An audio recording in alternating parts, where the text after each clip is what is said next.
આકાશવાણી અમદાવાદ વડોદરા પ્રાદેશિક સમાચાર અમિતા વાંઝા વાંચે છે. સૌપ્રથમ મુખ્ય સમાચાર.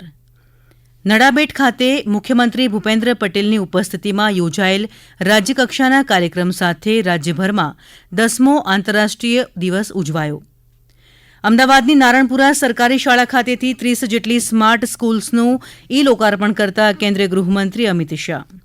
રાજકોટની ગેમ ઝોનમાં લાગેલી ભીષણ આગનો સીટ દ્વારા તૈયાર કરાયેલો અહેવાલ સરકારને સુપરત. કેટલાક લોકોની નિષ્કાળજી હોવાનો અહેવાલમાં ઉલ્લેખ. કચ્છના જખૌના દરિયાકાંઠેથી બીએસએફને 27 જેટલા બિનવારસી ડ્રગ્સના પેકેટ મળ્યા. છેલ્લા અઠવાડિયામાં જ 129 પેકેટ જપ્ત કરાયા. અને મુસાફરોના પ્રતિભાવો માટે ગુજરાત રાજ્ય વાહન વ્યવહાર નિગમ દ્વારા યાત્રી પ્રતિભાવ એન્ડ ક્વોટ પોર્ટલ શરૂ કરાયું. સમાચાર વિગતવાર. 10મા આંતરરાષ્ટ્રીય યોગ દિવસની ઉજવણી રાજ્યભરમાં કરવામાં આવી.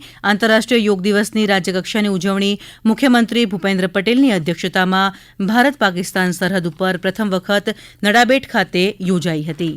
વિધાનસભાના અધ્યક્ષ શંકર ચૌધરી અને ગૃહ રાજ્યમંત્રી હર્ષ સંઘવીની ઉપસ્થિતિમાં યોજાયેલા કાર્યક્રમમાં મુખ્યમંત્રીએ સ્વસ્થ જીવન માટે યોગને દૈનિક જીવનમાં અપનાવવાનું આહવાન કર્યું. વધુમાં મુખ્યમંત્રીએ આ મુજબ જણાવ્યું. આપણા પ્રાચીન ગ્રંથો, વેદો, ઉપનિષદો, પુરાણો અને શ્રીમદ ભાગવત ગીતામાં પણ યોગનું વર્ણન છે.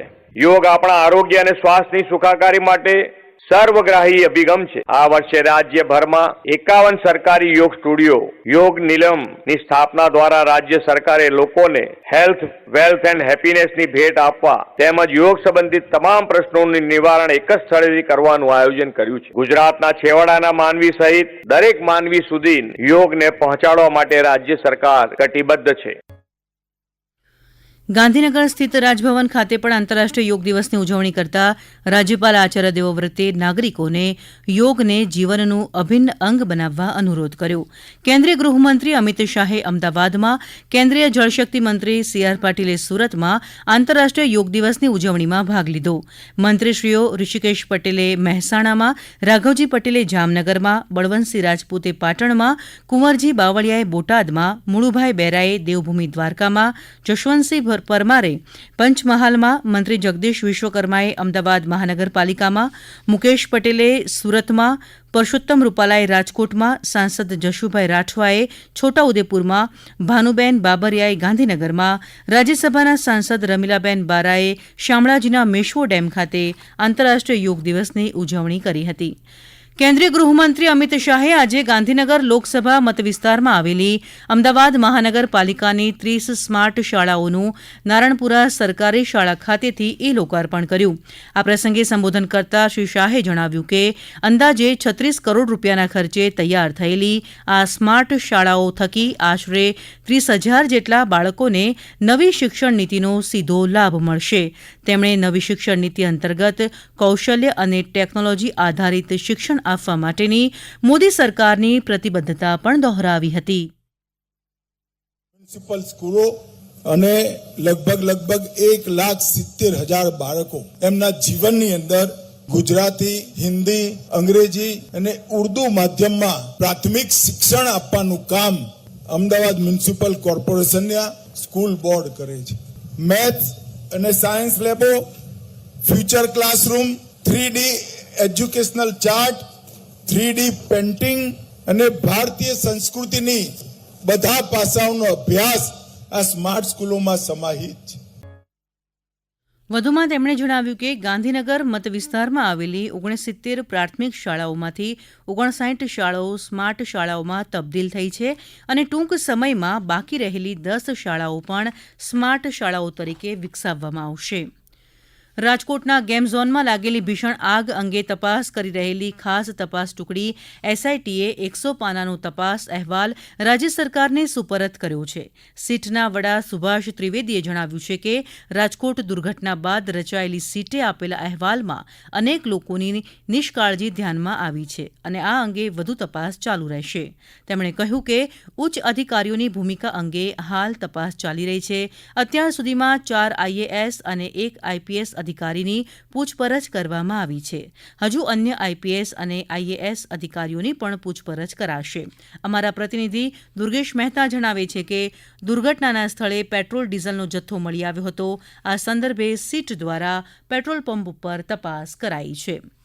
કચ્છના દરિયા કિનારા પરથી ફરી પાછું મોટા પાયે ડ્રગ્સ ઝડપાયું. સીમા સુરક્ષા દળે હાથ ધરેલા સર્ચ ઓપરેશનમાં જખૌના દરિયાકાંઠેથી 2 અલગ અલગ જગ્યાએથી માદક પદાર્થના 27 પેકેટ હાથ લાગ્યા છે.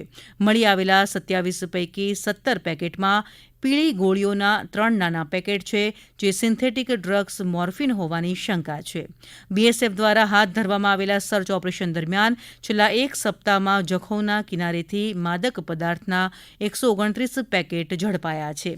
માદક પદાર્થો શોધવા બીએસએફ દ્વારા દરિયાકાંઠે આવેલા અલગ અલગ ટાપુઓ અને ખાડી વિસ્તારની સઘન શોધ કરવામાં આવી રહી છે. ગુજરાત રાજ્ય માર્ગ વાહન વ્યવહાર નિગમ એસટી દ્વારા મુસાફરોના પ્રતિભાવો મેળવવા માટે યાત્રી પ્રતિભાવ એન્ડ ક્વોટ પોર્ટલ શરૂ કરવામાં આવ્યું છે. મુસાફરો નિગમની વેબસાઇટ ઉપર ઈ ગવર્નન્સ સંદર્ભે યાત્રી પ્રતિભાવ એન્ડ ક્વોટ ફોર્મ સોમવાર 24 જૂનથી આગામી 1 જુલાઈ સુધી ભરીને પોતાની મુસાફરીના પ્રતિભાવો પોર્ટલના માધ્યમથી નિગમને આપી શકશે. ઈ ગવર્નન્સના ઉપયોગથી રાજ્ય સરકાર મુસાફરીને લગતી સુવિધાઓ વધુ અસરકારક બનાવી શકે તે માટે રાજ્ય માર્ગ વાહન વ્યવહાર નિગમ દ્વારા પ્રતિસાદ મેળવવામાં આવી રહ્યો છે. જેમાં મુસાફરો ઓનલાઈન બુકિંગ, વિકલ્પ ટ્રેકિંગ, વેબસાઇટ, મોબાઈલ એપ્લિકેશન વગેરે વધુ અસરકારક અને સુવિધાયુક્ત બને તે માટે પોતાના પ્રતિભાવો આપી શકશે. અમદાવાદ શહેરમાં ટ્રાફિક નિયમનોની સુયોગ્ય અમલવારી કરાવવા અને રોડ અકસ્માતમાં ઘટાડો લાવવા આવતીકાલથી 9 દિવસીય ખાસ ઝુંબેશ ચલાવવામાં આવશે. આ ઝુંબેશ દરમિયાન રોંગ સાઇડ ડ્રાઇવિંગ કરનાર વિરુદ્ધ કેસ સહિતની કાયદાકીય કાર્યવાહી કરાશે તેમ અમદાવાદ શહેર ટ્રાફિકના સંયુક્ત પોલીસ કમિશનર NN ચૌધરીએ જણાવ્યું છે. અત્રે ઉલ્લેખનીય છે કે રોંગ સાઇડ વાહન ચલાવવાના કારણે વાહન અકસ્માતો પ્રાણઘાતક બને છે. તેમજ આ અકસ્માતમાં મૃત્યુદર અને ગંભીર ઈજાના બનાવો પણ વધુ પ્રમાણમાં બને છે. સુરત શહેરમાં ટ્રાફિક નિયમન અને વાહનો સરળતાથી ચલાવી શકાય તેવા આશયથી 40થી વધુ જંકશન ઉપર સ્પીડ બ્રેકર હટાવવાની કામગીરી હાથ ધરવા માટેનો નિર્ણય લેવામાં આવ્યો. સુરત શહેર ટ્રાફિક શાખા અને સુરત મહાનગરપાલિકાની સ્થાયી સમિતિની બેઠકમાં આ નિર્ણય લેવાયો હતો. અત્યાર સુધીમાં સુરત શહેરના કુલ 21 જંકશન ઉપર બમ્પ હટાવવાની કામગીરી કરવામાં આવી છે. બાકી રહેલા બમ્પ પણ તબક્કાવાર દૂર કરવામાં આવશે. દર વર્ષે 21 જૂનનો દિવસ સૌથી લાંબો અને રાત્રિ સૌથી નાની હોય છે. આજે રાત્રે પૂર્ણ કક્ષાએ ખીલેલો ચંદ્ર જોવા મળશે. આ અંગે વધુ માહિતી આપતા ગુજકોસ્ટના સલાહકાર ડોક્ટર નરોત્તમ સાહુએ આ મુજબ જણાવ્યું.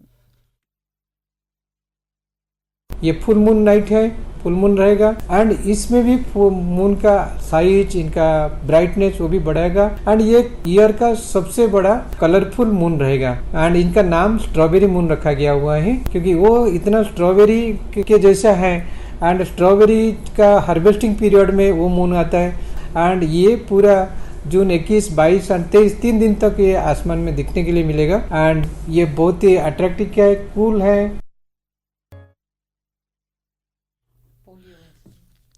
વધુ સમાચાર આ વિજ્ઞાપન બાદ. રાષ્ટ્રીય પોલિયો ચક્ર 23 જૂન 2024. નમસ્કાર. ભારતની પોલિયોની જીતની કથા મોટા શબ્દોમાં લખવામાં આવશે, પણ આ જીતેલી લડાઈને કાયમ રાખવા માટે આપણે પોતાના પ્રયાસોને ચાલુ રાખવા પડશે જ્યાં સુધી આખી દુનિયામાંથી પોલિયોનું જોખમ પૂરી રીતે ટળી ન જાય. જોખમ હજુ ચાલુ જ છે, એટલા માટે પોલિયોના ટીપા દરેક વખતે પીવડાવવાના છે. 2 ટીપા દર વખતે. પોલિયો પર જીત રહે હંમેશ માટે. જન્મથી 5 વર્ષ સુધી દરેક વખતે પોલિયોનો ડોઝ આપવો પડે છે. રાષ્ટ્રીય પોલિયો ચક્ર 23 જૂન 2024. વિજ્ઞાપન બાદ અન્ય સમાચાર. માર્ચ 2024માં રાજ્ય શિક્ષણ બોર્ડ દ્વારા લેવાયેલ બોર્ડની પરીક્ષામાં 1 કે 2 વિષયમાં નાપાસ થયેલા કે ગેરહાજર રહેલા વિદ્યાર્થીઓની પૂરક પરીક્ષા 24મી જૂને લેવાશે. જેમાં ધોરણ 10, ધોરણ 12 વિજ્ઞાન અને સામાન્ય પ્રવાહ, ઉચ્ચતર ઉત્તર બુનિયાદી પ્રવાહ, વ્યવસાયલક્ષી પ્રવાહ અને સંસ્કૃત મધ્યમાં પ્રવાહનો સમાવેશ થાય છે. અંતમાં મુખ્ય સમાચાર ફરી એકવાર.